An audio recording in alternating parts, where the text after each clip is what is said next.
The DNA test slipped from her trembling fingers, scattering across the mahogany desk of the law firm. 20 years of secrets, 20 years of raising a son alone. And now this, the billionaire standing in her doorway, wasn't just any man. He was him, the one-night stand she'd never forgotten. The father who never knew, and he'd just bought the company she worked for. But that wasn't the shocking part. The shocking part was what her son had been hiding in his Harvard dorm room, and why 3 FBI agents were now sitting in her living room, asking questions about offshore accounts she'd never heard of. Her hands shook as she looked up at Darius Kincaid, Monroe Big Boss, Darius himself, whose signature white suit seemed to glow in the afternoon sunlight streaming through the windows. His voice was smooth as aged whiskey when he spoke. "Veronica, we need to talk about our son, and we need to talk about him now, before they arrest him for something he didn't do. Hey, before you scroll away, if you love stories about second chances, billion-dollar secrets, and the kind of plot twists that'll have you texting your friends, go ahead and hit that subscribe button. Trust me, you're going to want to follow this one through to the end. Now, let's get into it. Veronica Madison had always been good at keeping secrets.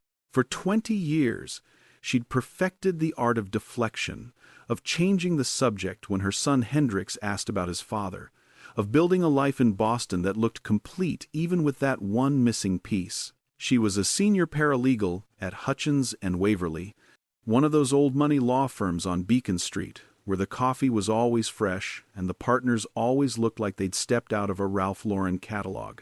Her life was comfortable, predictable, safe.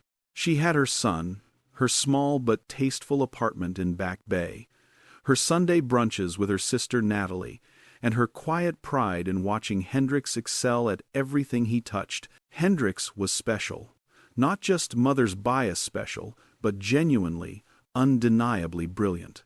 At 19, he was already in his junior year at Harvard, double majoring in computer science and economics with a GPA that made his professors shake their heads in amazement. He had his mother's green eyes and sharp wit, but there was something else in him too, something she recognized from that one night 20 years ago.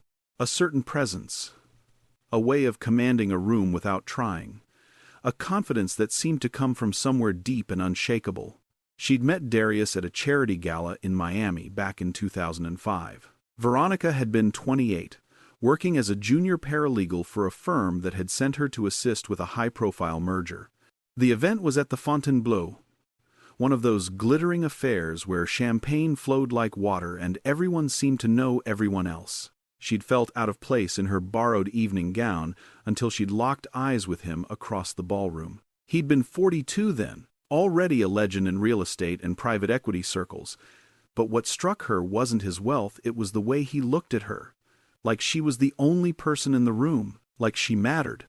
They'd talked for hours on the terrace, the Miami breeze warm against their skin, the ocean stretching dark and infinite beyond the lights of the hotel. He told her about growing up in Charleston, about building his first company from nothing, about his philosophy that real wealth wasn't just money, it was freedom, time, and the ability to protect the people you loved. She told him about her dreams of making partners someday, about her family back in Boston, about how she sometimes felt like she was living someone else's life. When he kissed her, it felt like coming home to a place she'd never been. She never got his last name.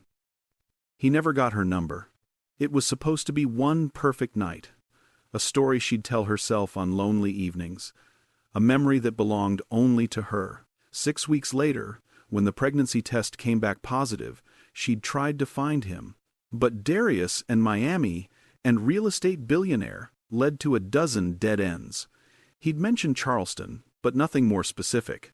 She was young, scared, and proud. Too proud to chase a man who might not even remember her name. So she'd done it alone. She'd moved back to Boston, endured her mother's disappointment and her sister's worried questions, and built a life for herself and her son. Hendrix never wanted for anything. She made sure of that. Private schools on scholarship, summer camps, music lessons, everything a boy needed to thrive. And thrive he did. By the time he was 12, He was coding his own apps. At 15, he'd won a national science competition. At 17, Harvard had practically begged him to apply early admission. Veronica had done her job. She'd raised a good man, and she'd kept her secret locked so tight that sometimes even she almost forgot about that night in Miami, about the man in the white suit who'd made her feel like the most important person in the world. Until 3 weeks ago, when Hutchins and Waverly had called an emergency all-staff meeting to announce they'd been acquired, the new owner wanted to meet with every department to understand the culture and build relationships. Veronica had been arranging files in Conference Room B when he'd walked in, flanked by 2 assistants and his head of legal affairs. The white suit, the fedora, the presence that seemed to make the air itself pay attention.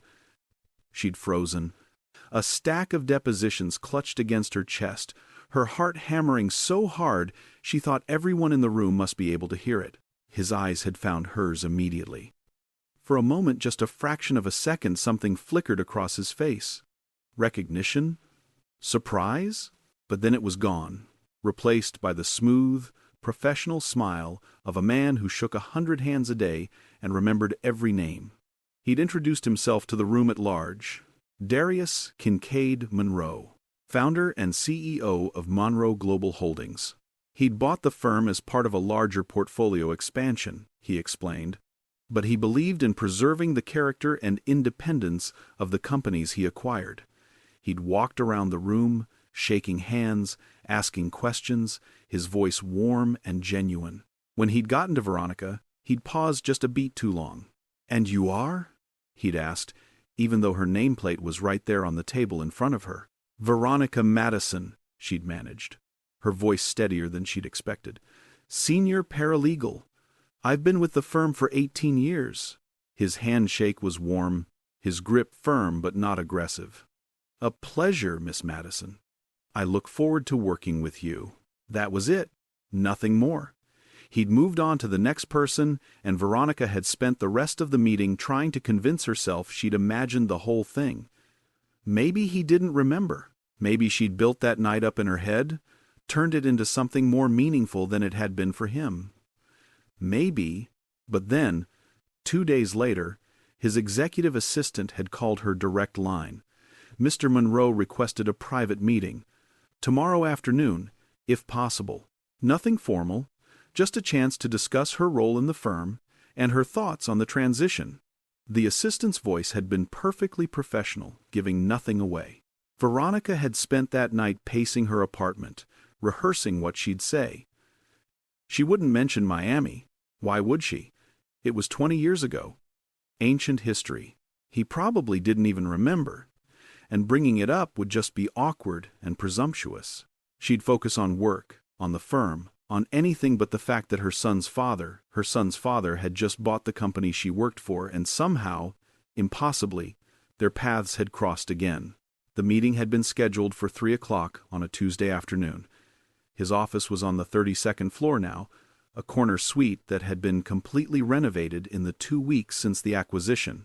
Floor-to-ceiling windows overlooked Boston Harbor, the water glittering in the September sun. The furniture was modern but warm, lots of natural wood and leather, nothing ostentatious despite the obvious expense. When she'd walked in, he'd been standing by the window, his white suit brilliant against the blue of the sky beyond. "Close the door, please," he'd said quietly. Not turning around, she'd done it, her palms sweating, her professional mask firmly in place. "Mr. Monroe, Miami," he'd said, finally turning to face her. 2005. The Fontainebleau. You wore a blue dress, and you told me your grandmother made the best clam chowder in Boston, and you laughed at my terrible joke about accountants. His eyes were intense, searching her face. "I've thought about that night more times than I can count, Veronica. I tried to find you, for months, but I didn't have your last name, didn't know where exactly in Boston you lived. I even hired an investigator, but there were too many Veronicas. And I didn't want to be that guy, the rich man who stalked a woman who maybe just wanted one perfect night and nothing more." He paused, his voice dropping, "So I let it go. But I never forgot you." The room had felt too small suddenly, the air too thick. Veronica had gripped the back of the chair in front of her, needing something solid to hold on to. "I tried to find you too," she'd admitted, her voice barely above a whisper. "I didn't have much to go on, just a first name and a city you'd lived in once. Why?" His question was gentle, but direct. "Why did you try to find me?" This was it. The moment that would change everything or nothing. Veronica had taken a breath, squared her shoulders, and met his eyes. "Because 6 weeks after Miami, I found out I was pregnant, and I thought you had a right to know, but I couldn't find you. And I was young and scared and proud, and eventually I built a life. For me and for our son." The words had hung in the air between them like something physical. Darius hadn't moved, hadn't even blinked, but something profound shifted in his expression. Pain, wonder, regret, hope, all of it flickering across his face in the span of a heartbeat. "A son," he'd repeated, his voice rough. "We have a son. His name is Hendrix. He's 19. He's at Harvard. He's brilliant and kind and everything I could have hoped for." She'd pulled out her phone with shaking hands, pulling up a recent photo. Hendrix at his dorm, grinning at the camera, his green eyes bright with intelligence and mischief. Darius had taken the phone carefully, as if it might shatter in his hands. He'd stared at the photo for a long moment, his jaw working. "He has your eyes," he'd finally said. "But that smile, that's my mother's smile. God, Veronica, all these years—" "I'm sorry," she'd said, and meant it. "I tried. I really did try to find you." He'd looked up at her then, and there were tears in his eyes, this powerful, composed man who commanded boardrooms and built empires. No, I'm sorry. I should have. I should have given you more. My full name? My number? Something. I was so caught up in the moment, in not wanting to ruin it with business cards and schedules, that I didn't think about what might come after." He'd handed back the phone. "Does he know? About me?" "No. I told him his father was someone I'd met briefly, someone I couldn't contact. I never lied, but I never gave him details either. He stopped asking around middle school." She'd hesitated. "Darius, I don't know what you want here. I don't know what any of this means. But Hendrix is my priority. He's always been my priority. As he should be. As he will be mine too, if you'll let me know him." Darius had moved closer, his presence warm and solid. "I'm not trying to disrupt your life, Veronica, or his, but I've spent 20 years building wealth and power, and I never quite knew what it was all for. Maybe this is why. Maybe I was building something to pass on, something to share with a son I didn't even know existed." He'd paused. "Can I meet him?" "When you think the time is right," she'd nodded slowly. "I'll talk to him. I'll explain everything. And if he wants to meet you, then yes, we'll figure it out." That had been 3 weeks ago. 3 weeks of careful conversations with Hendrix, of watching her son's face as she told him the truth about his father. He'd been shocked at first, then curious, then cautiously excited. They'd planned a lunch for this coming Saturday, neutral ground, a nice restaurant in Cambridge, nothing too formal, just 3 people trying to figure out how to be a family 20 years too late. And then, this morning, everything had exploded. Veronica had been getting ready for work when her doorbell rang. 7:30 in the morning, too early for deliveries, too late for newspaper routes that didn't exist anymore anyway. When she'd opened the door, 3 people in dark suits had been standing there, FBI badges already out. "Miss Madison?" "I'm Special Agent Brennan. We need to ask you some questions about your son, Hendrix Madison." The words had hit her like ice water. "What? What about Hendrix? Is he okay?" "He's fine. He's currently in his dorm room at Harvard. We've asked him to stay there while we complete our investigation." Agent Brennan had been professional but not unkind. "Miss Madison, are you aware that your son has been making significant financial transactions over the past 6 months?" "Financial transactions?" "Hendrix is a student. He has a part-time job at the computer lab and a small scholarship stipend. What transactions? That was when they'd shown her the printouts, wire transfers, offshore accounts, cryptocurrency exchanges, hundreds of thousands of dollars moving through accounts linked to Hendrix's social security number and student ID. None of it made sense. Hendrix didn't have hundreds of thousands of dollars. She barely had 20,000 in her retirement account. We believe your son may be involved in a securities fraud scheme, Agent Brennan had explained, settling onto her couch uninvited. Several high-level executives have had their identities compromised. Bank accounts drained. Investment portfolios manipulated. The trail leads back to accounts created in your son's name. That's impossible. Hendrix wouldn't, he's not. But even as Veronica protested, a cold certainty had settled in her chest. She didn't know what was happening, but she knew Hendrix wasn't a criminal, which meant someone was setting him up. I want to call my lawyer. That's your right. But Miss Madison, time is critical here. If Hendrix is innocent, we need to establish that quickly. Otherwise, the evidence is damning enough that the U.S. Attorney's Office is preparing charges. Agent Brennan had leaned forward. Is there anyone who might want to harm your son? Anyone with the technical sophistication to pull off this kind of frame job? Veronica's mind had raced. Hendrix was well-liked, focused on his studies, didn't have drama or enemies that she knew of. Unless... How long has this been going on? When did these transactions start? Agent Brennan had checked her notes. First suspicious activity was flagged 6 months ago, March of this year. March. Right around when Hendrix had mentioned getting a new roommate at Harvard, a transfer student from California, someone brilliant with computers who'd apparently bonded with Hendrix over coding and late-night problem sets. What was his name? Tyler? Trevor? Trent? Veronica had said aloud. His roommate's name is Trent Holloway. He moved in this spring. The agents had exchanged glances. We'll look into that. In the meantime, Miss Madison, I need to ask you not to contact your son directly. We have him under surveillance, and any communication could compromise the investigation. That's when she'd lost it. You want me to not talk to my son while you investigate him for crimes I know he didn't commit? Absolutely not. I'm calling him right now, and I'm calling a lawyer, and you can either arrest me or get out of my apartment. They'd left, but not before making it clear that Hendrix was in serious trouble. The evidence was circumstantial but mounting. Without proof of his innocence, an arrest warrant would be issued within 48 hours. Veronica had grabbed her phone, her hands shaking so badly she could barely dial. Hendrix had answered on the second ring, his voice tight with stress. Mom, the FBI was just here.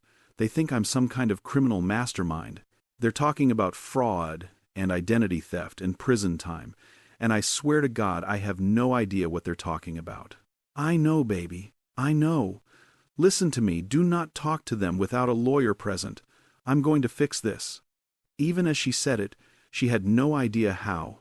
She was a paralegal, not a criminal defense attorney. She didn't have the money for a high-powered legal team.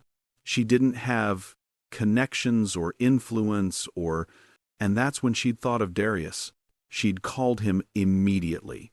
Barely aware of what time it was or whether he'd even answer, he'd picked up on the first ring. Veronica, I was just about to call you. We need to talk. Hendrix is in trouble, she'd blurted out. The FBI thinks he's involved in some kind of financial fraud. They're going to arrest him if we can't prove he's innocent. And I don't know what to do. I don't know how to. I know.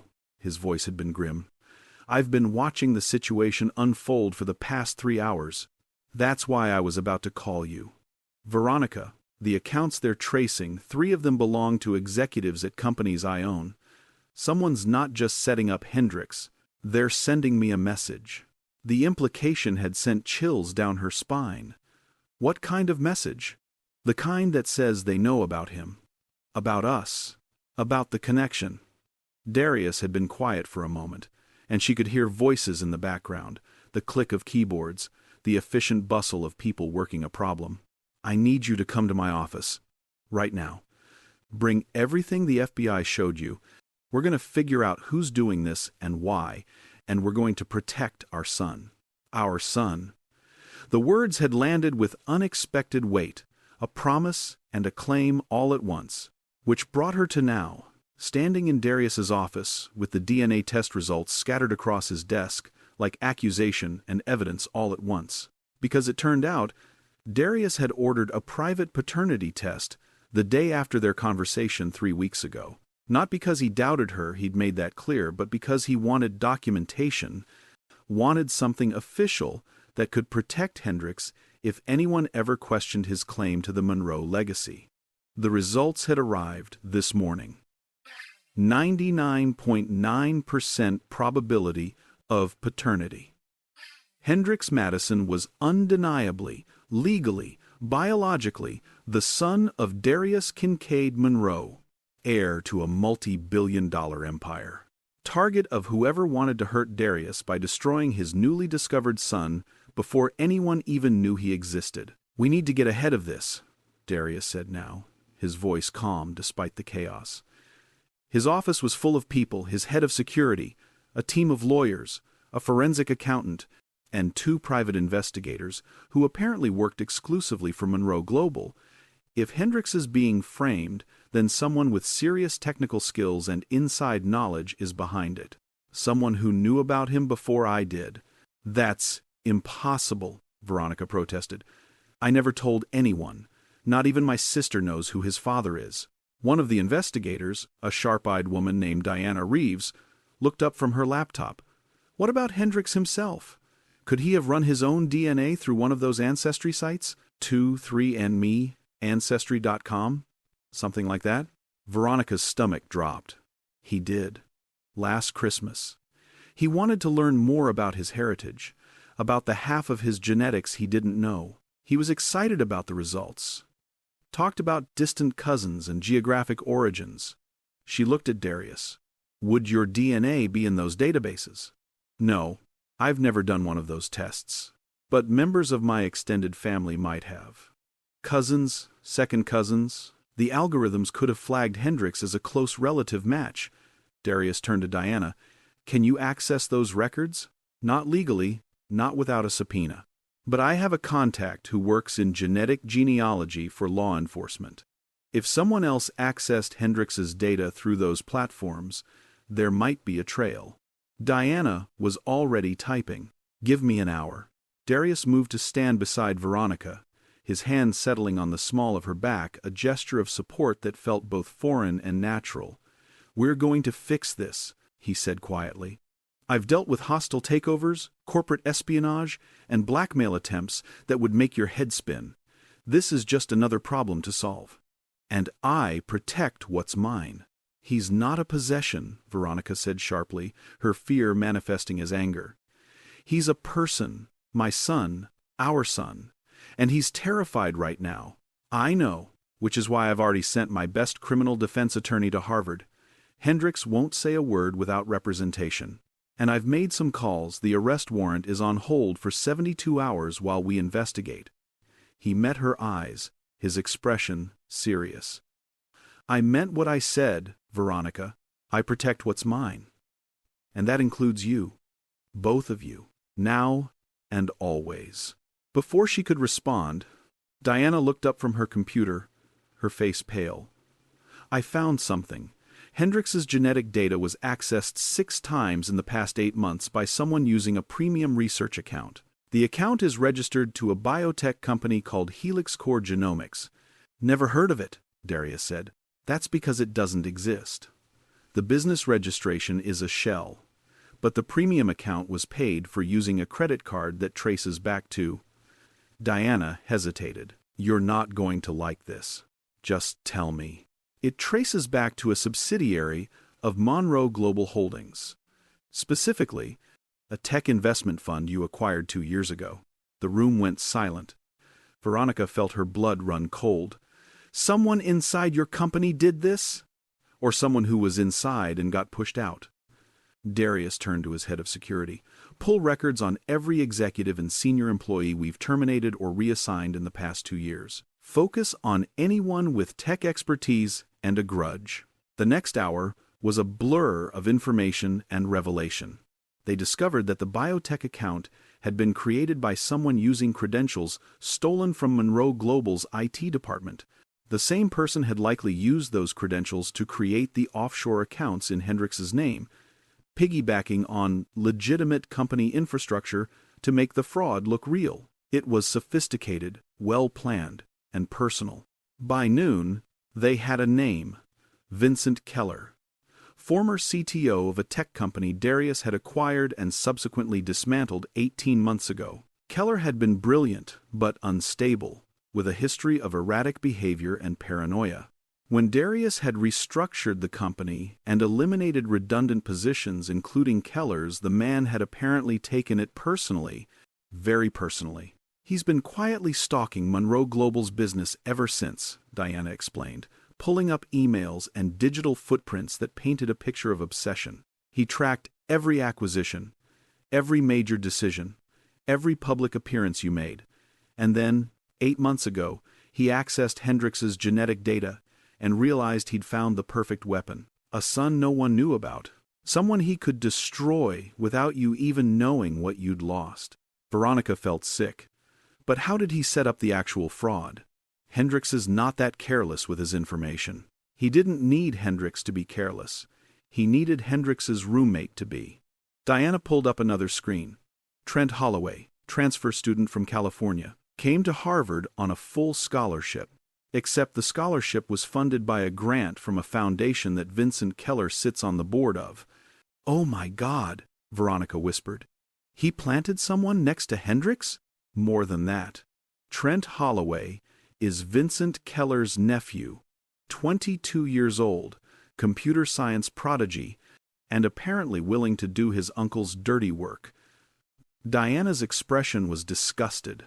He befriended Hendrix, gained his trust, and probably used keylogger software or social engineering to steal his credentials. Everything Hendrix thought was secure: his student account, his social security number, his banking information. Trent had access to all of it. Darius's face was stone, but Veronica could see the rage burning behind his eyes. Where is Keller now? That's the problem. He's in the wind. Hasn't been seen at his apartment in 2 weeks. His phone is off. His credit cards haven't been used. He knows we're close to figuring it out. Diana closed her laptop. But we have everything we need to prove Hendrix's innocence. The FBI will be very interested in Keller and his nephew. Not good enough. Darius pulled out his phone. "I want Keller found. Today. Use every resource we have." He turned to his lawyers. "And I want Hendrix's name cleared immediately. I don't care what strings you have to pull or who you have to call. By the end of the day, the FBI needs to know they're chasing the wrong person." One of the lawyers, an elegant older woman named Margaret Finn, nodded crisply. "I'll handle it. I have contacts in the U.S. Attorney's Office. With the evidence we've compiled, they'll shift their focus within hours." As the team dispersed to execute their various tasks, Darius turned to Veronica. "You should go to Hendrix. He needs to know what's happening. And he needs to know about me. About us. This isn't how I wanted him to find out, but we're out of time for careful planning." Veronica nodded, feeling overwhelmed and grateful and terrified all at once. "Come with me, please." He should hear it from both of us. They took Darius's car, a pristine white Rolls-Royce that turned heads as it glided through Boston traffic. The driver navigated smoothly toward Cambridge while Veronica sat in the back seat next to Darius, her mind racing with what she'd say, how she'd explain 20 years of secrets in the middle of a crisis. "He's going to hate me," she said quietly, "for not telling him sooner, for keeping you from him." "He's going to be angry," Darius agreed. "Maybe hurt, but he's not going to hate you. You did what you thought was right with the information and resources you had, and you raised an incredible young man." He reached over and took her hand. "We'll face this together. All of it." The warmth of his hand in hers felt like an anchor. For 20 years she'd done everything alone, made every decision by herself, carried every burden on her own shoulders. The idea of sharing that weight with someone with him was almost too much to process. When they arrived at Harvard, Hendricks was waiting in his dorm room, exactly as the FBI had instructed. He looked exhausted, his usual confidence replaced by a brittle anxiety that broke Veronica's heart. But when he saw Darius step through the door behind his mother, his eyes widened. "I know who you are," Hendricks said slowly, looking between them. "You're Darius Monroe. You bought Mom's law firm. You're one of the richest men in America." He focused on Veronica. "Mom, what's going on? Why is he here?" Veronica took a breath. "Baby, sit down. We need to talk." For the next 30 minutes, she told him everything. Miami, the pregnancy, the failed search, the years of raising him alone. Hendricks listened in silence, his face cycling through shock, confusion, hurt, and something that might have been wonder. When she finished, he looked at Darius. "You're my father." "Yes." Darius's voice was steady, respectful. "And I know this isn't how anyone wanted this conversation to happen. I know you have every right to be angry at me, at your mother, at the universe for the timing. But right now, we have a more immediate problem, and I need you to trust me long enough to help fix it." Hendricks's laugh was bitter. "The FBI thinks I'm a criminal. My roommate is apparently some kind of corporate spy. My whole life just got turned upside down, and now I'm supposed to just... What? Except that I have a billionaire father who didn't even know I existed until 3 weeks ago?" "No," Darius said firmly. "You're not supposed to accept anything. You're allowed to feel however you feel. But while you're feeling it, I'm going to use every resource I have to protect you. Because that's what fathers do, even ones who show up 19 years late." Something shifted in Hendricks's expression. He studied Darius with those sharp green eyes, Veronica's eyes taking in the white suit, the fedora resting on the desk, the absolute certainty in the older man's posture. "Are you really going to fix this?" "I already am. By tonight, the FBI will know you're innocent. By tomorrow, the people who tried to frame you will be in custody. And after that, if you want, we can start figuring out what it means to be father and son." Darius paused. "Or if you don't want that, I'll respect it. But either way, you're my son, and I will move heaven and earth to keep you safe." Hendricks was quiet for a long moment. Then he nodded slowly. "Okay, tell me what's happening."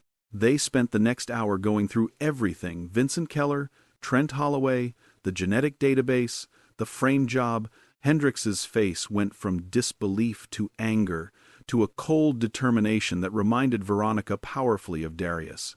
"Trent," Hendricks said bitterly. "I trusted him. He was my friend. We stayed up late talking about changing the world with technology, about using code to solve real problems. And the whole time he was stealing my identity? The whole time he was working for his uncle to hurt me." Darius corrected. "You were just the means to an end. This isn't about you, Hendricks. It's about someone who wanted revenge and saw an opportunity." "Then let's make sure he doesn't get it." Hendricks stood up, his natural confidence reasserting itself. "I want to help. I want to find these people and prove I'm innocent and..." He looked at Darius. "And I want to learn who you are. Not just the billionaire CEO part. The real part. The part my mom remembers from 20 years ago." Darius smiled, and it was warm and genuine. "I'd like that. After we handle this mess." By late afternoon, the FBI had shifted their investigation. With the evidence Diana's team had compiled, it was clear Hendricks was a victim, not a perpetrator. Trent Holloway had been arrested at his off-campus apartment, his laptop full of incriminating files and communications with his uncle. He'd apparently panicked when the FBI started asking questions, reaching out to Vincent Keller for instructions, and in doing so, leading investigators right to his uncle's location. Vincent Keller was found in a cheap motel in Rhode Island, surrounded by computers and evidence of his obsessive campaign against Darius and Monroe Global. He'd been planning something even bigger. They discovered a coordinated attack designed to not just destroy Hendricks's reputation, but to destabilize several of Darius's key business holdings. Hendricks's frame job was supposed to be the opening move in a larger chess game, but he'd underestimated the resources and determination of his target. More importantly, he'd underestimated what a father would do to protect his son. By evening, Hendrix's name was completely cleared. The FBI issued a statement acknowledging the investigation had been misdirected, and all charges were dropped before they were ever formally filed. Darius's legal team ensured the story was kept quiet, no media circus, no public scandal. Just a quick, efficient resolution that left Hendrix's future intact. They celebrated at a quiet Italian restaurant in the North End. Just the three of them in a private room with exposed brick and soft lighting. It felt surreal, Veronica thought. Watching her son and his father talk about everything from technology trends to favorite movies to the best way to make grilled cheese. Hendrix was cautious but curious, testing the waters of this new relationship, and Darius was patient, answering questions with honesty and humor, never pushing but always present. "So what happens now?" Hendrix asked over tiramisu. "I mean, do we just, have weekly dinners? Do I change my last name? Do I call you Dad or Mr. Monroe or Darius?" "Whatever feels right to you," Darius said. "There's no playbook for this, Hendrix. We'll figure it out as we go, but I'd like to be part of your life, if you'll let me. And if I need space, or time, or if this whole thing is too weird, then you take it. I'm not going anywhere. I've already missed 19 years. I can be patient for however long you need." Hendrix nodded slowly, then looked at Veronica. "Are you okay with all this, Mom? Really okay?" Veronica felt tears prick her eyes. Her son, still thinking of her, still making sure she was all right, even in the middle of his own upheaval. "I'm more than okay, baby. I'm relieved. For 20 years I tried to be everything you needed, mother and father both, and I think I did okay. But I also know there were things I couldn't give you. Things you deserved." She glanced at Darius. "Things you deserve now." "You did more than okay," Hendrix said fiercely. "You were amazing. You are amazing. None of this changes that." "I know," she smiled. "But maybe it adds to it. Maybe we're not losing anything, we're just gaining something new." Later, after Hendrix had headed back to his dorm and Veronica was sitting in Darius's car for the drive back to Boston, she felt the full weight of the day finally catch up to her. She sagged against the leather seat, exhausted, and wrung out. "You did good today," Darius said quietly. "With Hendrix, with everything." "I was terrified," she admitted. "I thought I was going to lose him. To prison, to scandal, to my own mistakes from 20 years ago. You're not losing him. If anything, he sees you more clearly. Now sees the sacrifices you made, the strength it took to do it alone." Darius's hand found hers again. "I see it too. I always did, even from that one night. You had this fire in you, this determination. I see where Hendrix gets it from." They drove in comfortable silence for a while, the city lights blurring past the windows. Finally, Veronica asked the question that had been nagging at her all day. "Why didn't you ever marry? In 20 years, with everything you've built, why no family?" Darius was quiet for so long she thought he might not answer. Then, "I came close once, about 10 years ago. She was elegant, intelligent, from a good family. On paper, it was perfect. But when I looked at her, I didn't feel what I felt that night in Miami with you. And I realized I was comparing every woman to a memory of someone I'd never see again. It seemed unfair to marry someone when a part of my heart was stuck in the past." He glanced at her. "I convinced myself that night was just perfect timing, perfect chemistry, perfect circumstances that could never be recreated. But seeing you again 3 weeks ago, I realized it wasn't the circumstances that were perfect. It was you." Veronica's breath caught. "Darius, I'm not asking for anything," he said quickly. "We have Hendrix to think about, and this whole situation is complicated enough without adding romantic pressure to the mix. But I want you to know that night meant something to me. You meant something to me, and if there's a chance, someday, that we could explore what might have been if we'd had each other's phone numbers. I'd like that. She squeezed his hand, her heart doing complicated things in her chest, one step at a time, for Hendrix's sake. But Darius? That night meant something to me too. It's always meant something. The next few weeks unfolded with surprising ease.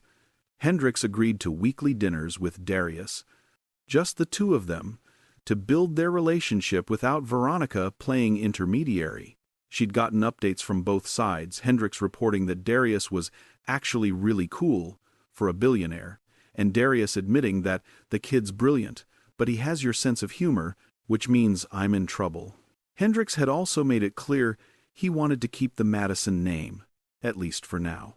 "You're my dad," he'd told Darius over one of their dinners. "But Mom raised me. The name honors that. Maybe someday I'll hyphenate or something, but right now, I'm Hendrix Madison, and I'm proud of that." Darius had apparently gotten emotional at that, which Hendrix reported with a mixture of discomfort and affection. He just nodded and said, as it should be, and then cleared his throat a bunch of times. It was weird but also kind of sweet.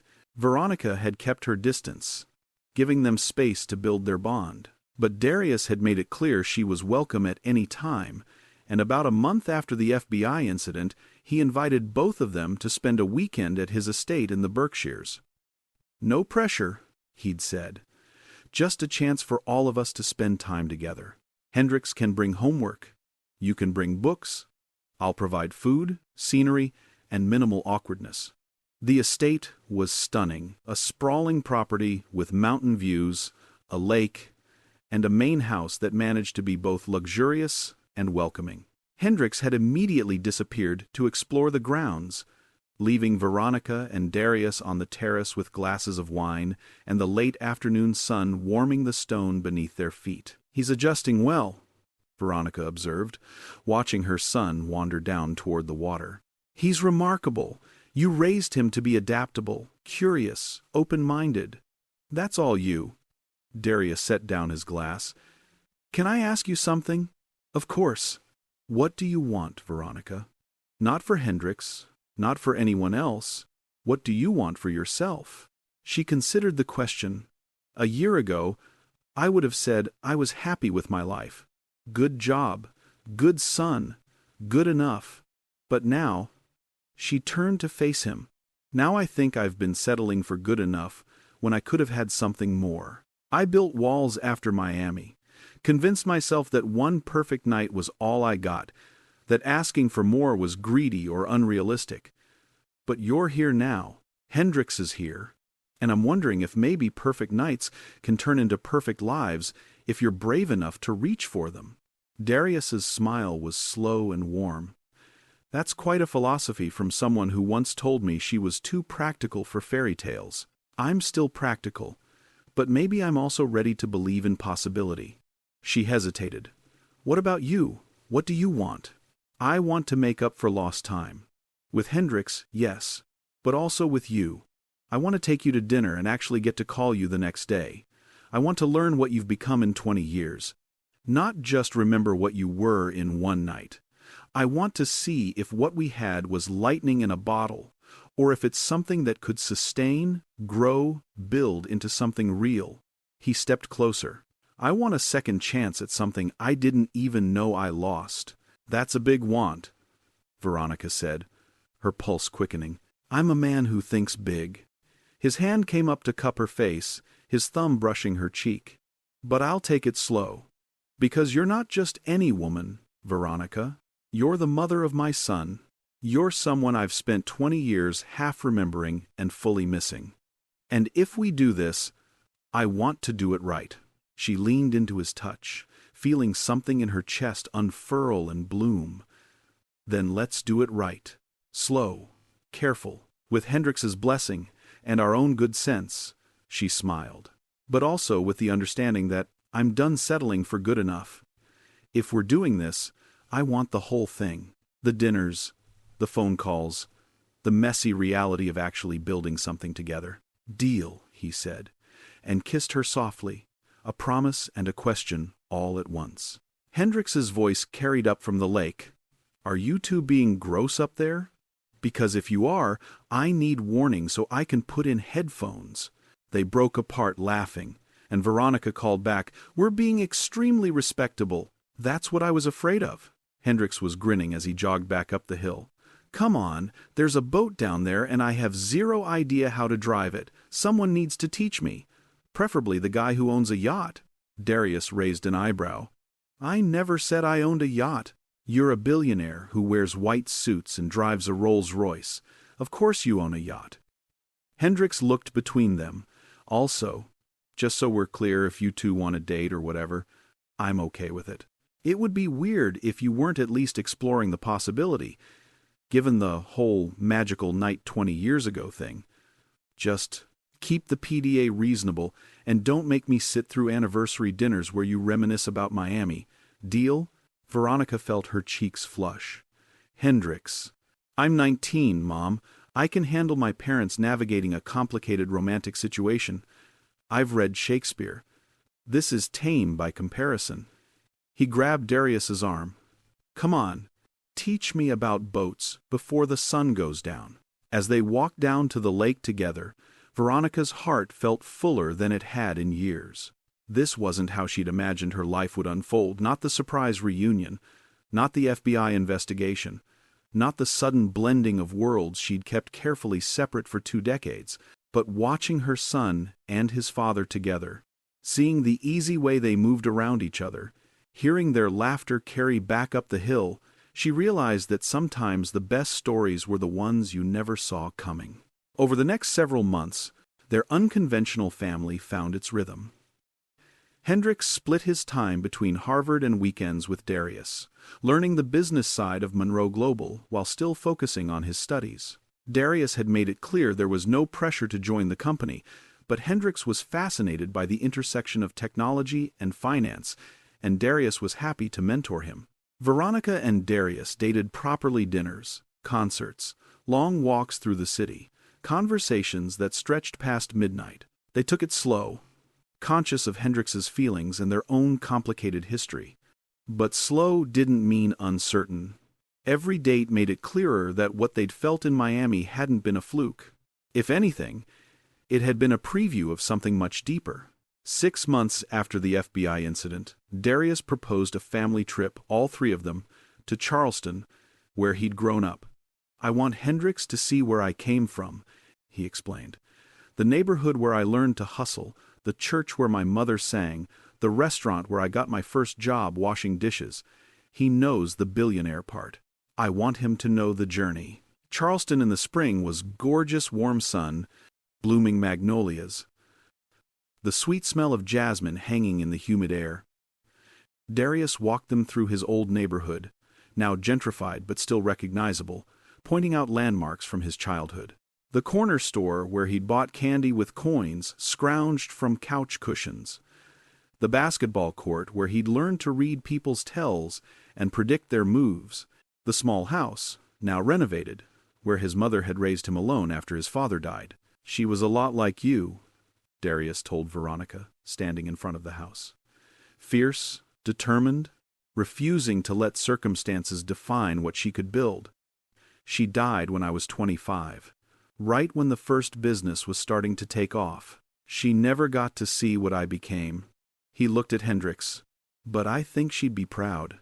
Not of the money or the success she'd have rolled her eyes at the white suits, but of you.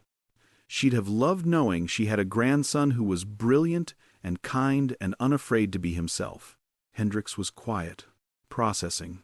Then he said, "Tell me about her.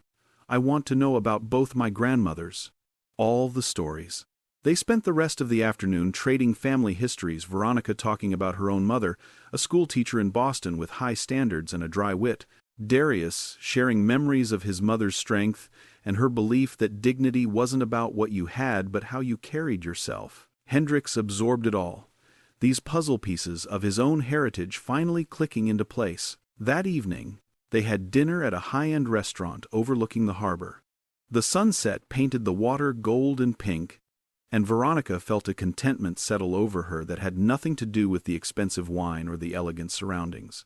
It was about the 2 people sitting with her, the family they were slowly, carefully becoming. "I have something for both of you," Darius said, pulling out 2 small boxes. He handed one to Hendrix first. "This was my mother's. She wore it every day, even when things were tight, and she could have sold it for grocery money. She said it reminded her that we were more than our circumstances." Hendrix opened the box carefully. Inside was a simple gold pocket watch, worn but beautiful, with an inscription on the back: dignity, determination, destiny. Hendrix's eyes got shiny.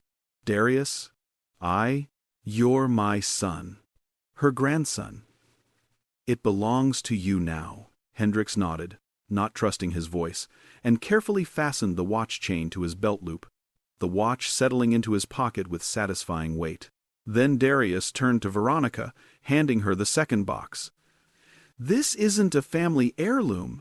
It's something new, something I had made for you."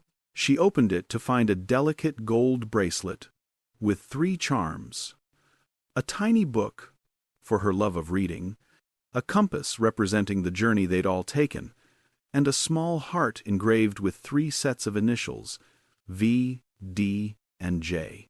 "For the family we've built," Darius said softly. "The one that took 20 years and a lot of complicated circumstances, but that exists now because 3 people were brave enough to reach for something better." Veronica felt tears spill over. "It's perfect." Hendrix cleared his throat. "Okay, this is getting a little too Hallmark movie for me. Can we please order dessert before I cry in public?" They laughed, the moment breaking into something lighter but no less meaningful. And as they settled into talking about Hendrix's plans for the summer, an internship at Monroe Global mixed with a coding boot camp, Veronica caught Darius's eye across the table. He smiled at her. That same smile from 20 years ago in Miami, full of promise and possibility. Later that night, walking along the Charleston waterfront, with Hendrix having gone back to the hotel, Darius took Veronica's hand. "I've been thinking," he said, "about the future, about what we're building, and I don't want to rush you, but I also don't want to waste any more time.